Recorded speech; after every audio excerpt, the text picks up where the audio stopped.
Novak Djokovic is not competing in Indian Wells after his vaccine waiver request was reportedly denied.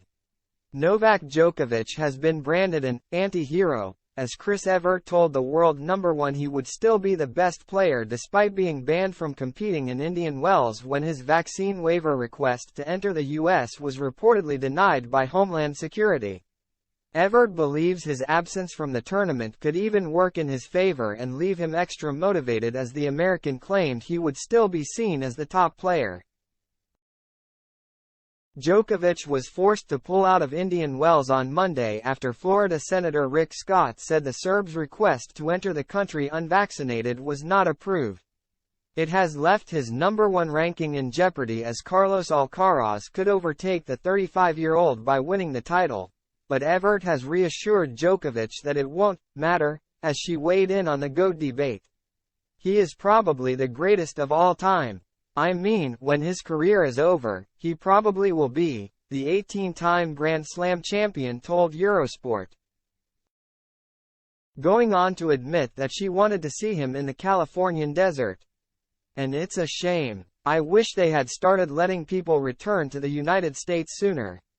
I am sure everyone feels that way. While the retired former #1 was disappointed that Djokovic couldn't play the first Masters of the year, she admitted that it likely wouldn't make a difference to his reputation and could instead be a blessing in disguise, giving him a better chance of winning future events.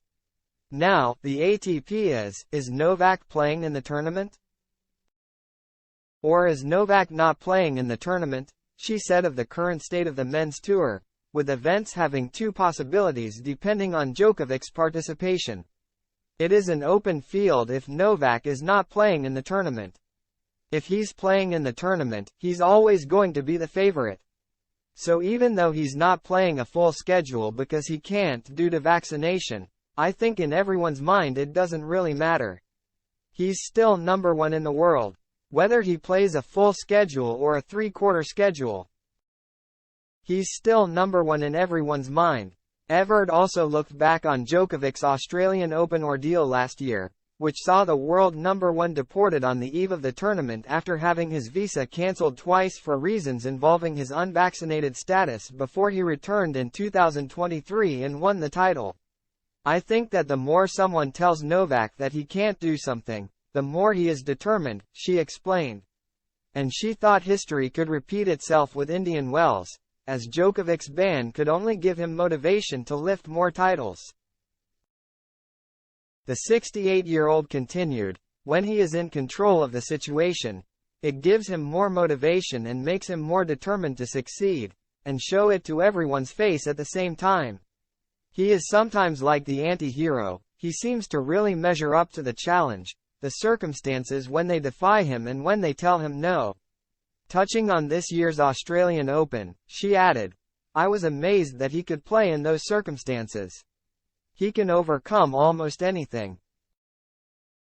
He is so mentally strong and he is so focused on his goal.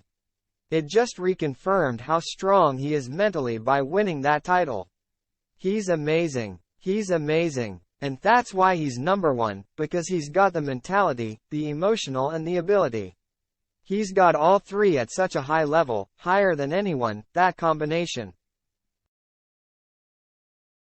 Quote.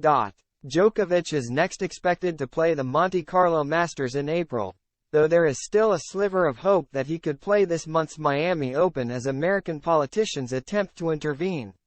Florida Governor Ron DeSantis has written an open letter to Biden urging him to allow the Serbian to play the second Masters 1000 of the season, and it remains to be seen whether the request will end up becoming another in the rejection pile.